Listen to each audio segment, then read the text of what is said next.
ડાકોરમાં રાજ્ય સરકારની સૂચનાથી food and drug વિભાગ હરકતમાં. રાજ્ય સરકાર દ્વારા ડ્રાઈવ ચલાવી રહી છે.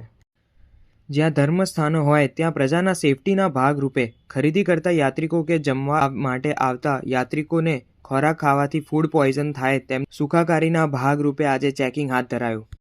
આજે સુપ્રસિદ્ધ યાત્રાધામ ડાકોર ખાતે ફૂડ વેચાણ કરતા દુકાનો પર અચાનક ફૂડ વિભાગનો સંકજો કસાયો.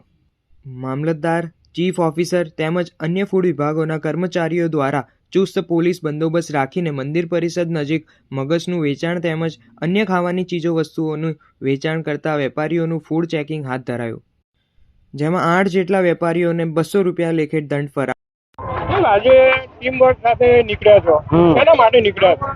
આ ફૂડ એન્ડ ડ્રગ્સની અને નગરપાલિકાની સ્વચ્છતાની એની ડ્રાઈવ છે.